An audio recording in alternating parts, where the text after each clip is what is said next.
스님은 허리춤에 차고 있던 2개의 호리병을 꺼내 바가지에 술을 2 호리병에 옮겨 담고 바가지를 지게꾼에게 도로 주었다. 지게꾼이 물었다. 그냥 바가지째 마시면 될 일인데 호리병엔 왜 담소이까? 허허허. 같은 술이라도 호리병에 담긴 술이 일품이라오. 대답하며 호리병 1개를 소녀에게 주었다. 예나야, 너도 한 모금 마셔보거라. 곡주는 몸에도 좋아 그동안의 피로가 말끔히 가실 것이야. 하며 호리병의 술을 벌컥벌컥 마셨다. 소녀도 얼굴을 옆으로 돌리며 스님을 따라 호리병의 주둥이를 입에 대고 조금씩 마셨다. 이 모습을 보고 있던 지게꾼이 흐흐흐 음흉하게 웃으며 그들을 바라보았다. 잠시 후 스님과 소녀는 동시에 옆으로 쓰러졌다. 잠이 든 것 같았다. 지게꾼은 좌우를 살피더니 아무도 없는 것을 확인하곤 스님의 진 보따리를 풀어 동전과 은화를 꺼내 바가지에 넣고는 유유히 지게를 지고 떠나려 했다. 나무 위에서 이 광경을 모두 지켜보던 이혜진이 나무에서 훌쩍 뛰어내려 지게꾼을 가로막았다. 지게꾼은 갑자기 나타난 사람을 보자 흠칫 놀랐으나 곧 낭자라는 것을 알고는 안심한 듯 외쳤다. 누구인데 앞을 가로막느냐? 내가 하는 수작을 저 나무 위에서 다 보았다. 비열하게 수면제를 탄 술을 먹이고 재물을 약탈하다니 도저히 묵과할 수 없느니라. 일단 저들을 보살피고 내 죄를 묻겠다.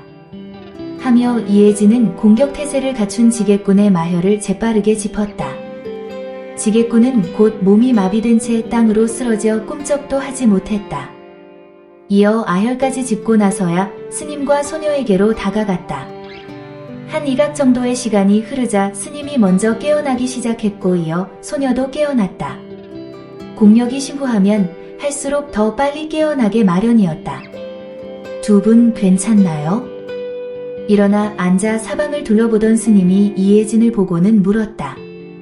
이 어찌된 영문이요? 소녀도 따라 일어나며 이혜진을 빤히 쳐다보았다. 제가 저 나무 위에서 쉬고 있다가 모든 것을 보았어요. 저 지게꾼이 2 분이 드신 술에 수면제를 탄 것 같아요. 2 분이 쓰러져 잠든 사이에 스님의 보따리에서 금품을 훔쳐 떠나려는 것을 제가 가로막고 혀를 짚어 기절시켰답니다. 이제 좀 어떠세요? 괜찮소. 고맙소. 낭자. 이혜진이 말하는 것을 초롱초롱한 눈으로 쳐다보던 소녀가 스스럼 없이 말했다. 낭자. 아니 언니. 고마워요.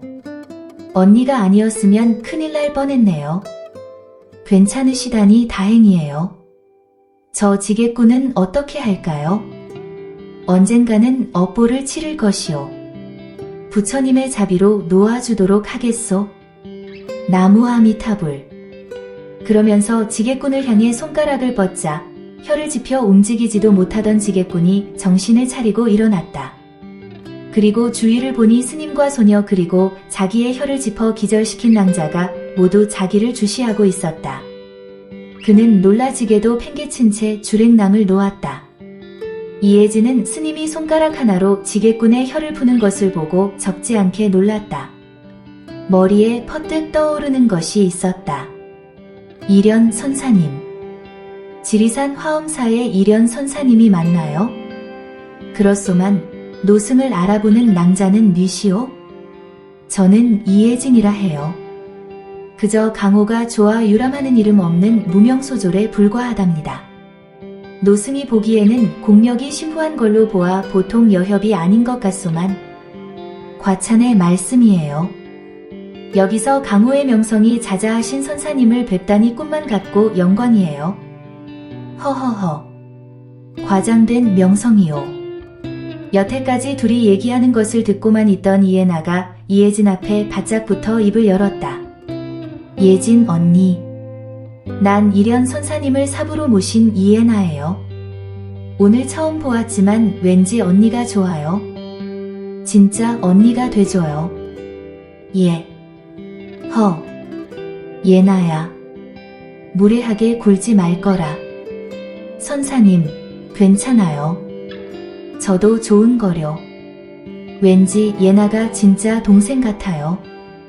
선사님이 보는 앞에서 우리 의자매를 맺자. 좋아요. 이리 오세요. 이혜진과 이혜나는 일현 선사 앞에 무릎을 꿇고 평생을 자매로 함께하기로 맹세했다. 언니, 사부님과 나는 법주사에 가는 길이었어요. 언닌? 난 법주사에서 나와 보은으로 가는 중이었어. 그런데 뭐 어때? 다시 법주사로 가면 돼. 좀 전에 나무 위에서 선사님과 예나가 하는 말 다 들었거든. 예나의 지난 날을 듣고 싶어졌어. 낭자, 너무 번거롭게 해서 미안하오. 그런 말씀 마세요. 선사님, 이래 봬도 남는 게 시간이에요. 그날 법주사에서 이혜진은 이예나의 과거에 대해서 들었고 2년 후 일현 선사의 무학을 다 전수받은 후 복수를 하기 위해 한양으로 갈 예정이라는 얘기도 들었다. 그러나 끝끝내 이예나는 원수가 누구인지는 말하려 하지 않았다. 그렇게 법주사에서 3일을 함께 지낸 후 보은현에서 헤어졌었다.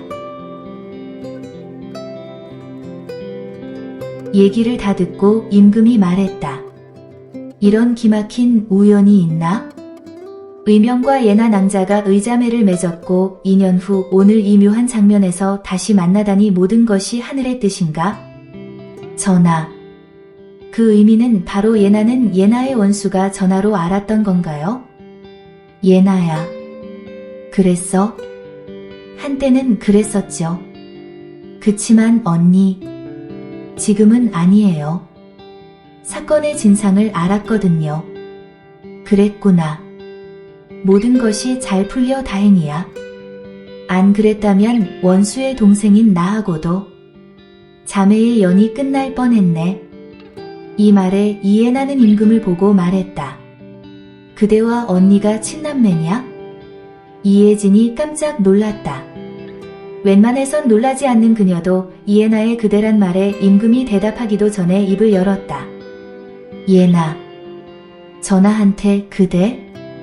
의명, 과인이 허락했느니라. 전하, 아무리 그렇다 하여도 이해나가 이혜진의 말을 가로챘다. 언니, 나도 알아요. 그치만 언니의 오라버니에게 복수하기 위해 처음 만나 싸운 그날부터 그대라고 한 것이 고쳐지지 않아요. 그리고 앞으로도 그렇게 부를래요. 의명. 과인도 예나 낭자가 과인을 그대라고 부르는 말이 어쩐지 듣기가 더 좋으니 더 이상 거론 말라.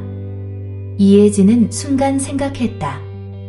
전하에게 그대라 부르고 반말까지 하는데도 어쩐지 듣기가 좋다면 결론은 하나였다. 전하가 이 짧은 시간의 만남에 이해나를 사랑하게 되었다는 것이었다. 전하를 사로잡기에 이해나는 충분한 매력을 가지고 있었다. 복수를 한다고 둘은 치열한 사투를 벌였음에 틀림없었다. 그 사투의 과정에서 전하는 이해나에게 푹 빠졌고 지금까지 느껴보지 못한 이성에 대한 감정을 품게 되었을 것이었다. 예, 전하. 명심하게 싸웁니다. 그런데 전하, 예나가 머물 곳은 제가 마련할게요. 궁녀가 아니라 궁에 머물게 할 수는 없으니 선무관에서 지내게 할 생각이에요. 그래야 전하도 예나를 마음대로 만날 수 있으니까 말이에요. 괜찮죠? 전하. 전곡을 찌르는 이혜진의 말에 임금은 아차했지만 그래도 자기의 마음을 읽어주는 의명이 고마웠다. 예나 낭자가 좋다고 하면 그리하도록 해. 어때? 예나야. 한양에 머물면서 나하고 못다한 얘기도 하고 마음대로 이곳저곳을 돌아다니면서 즐겨보자꾸나. 이혜진의 이 말에 이해나는 내려가겠다는 생각을 접을 수밖에 없었다. 며칠 더 머물면서 결정하기로 하고 이혜진의 말에 따랐다. 이혜진은 선무관주에게 자기가 공주라고 밝힐 수 없는 관계로 이해나를 선무관에서 며칠 머물게 해달라는 임금의 서찰을 받아냈다. 계절은 바뀌어 봄의 화신인 개나리, 진달래가 꽃망울을 활짝 터트리기 시작했다. 나뭇가지마다 움트는 여린 새순이 생명의 새로운 기운을 알리며 활기차게 돋아났다. 꽃들의 향기를 타고 온 천지로 퍼져나가는 봄이 오는 소리에 합창하듯 봄비가 줄기차게 내리고 있었다. 칠흑같이 어두운 밤이었다. 하염없이 내리는 비를 맞으며 서문은 운종과 의금부관아 담을 훌쩍 뛰어넘었다. 이미 숙부로부터 의금부 내부 구조에 대해 자세히 들었으므로 문서고는 쉽게 찾을 수가 있었다. 서문은 문서고를 지키고 있던 나장의 혀를 눌러 잠재우고 열쇠를 꺼내 문서고 문을 열고 안으로 들어갔다. 호롱에 불을 붙이고 구간이 빛이 든 서가에서 5년 전 서현창 영모 사건에 대한 구간을 꺼냈다. 천천히 읽어 내려가던 서무의 눈이 멈췄다. 영모의 중요한 증거였던 서찰에 대한 조사 내용의 서두였다.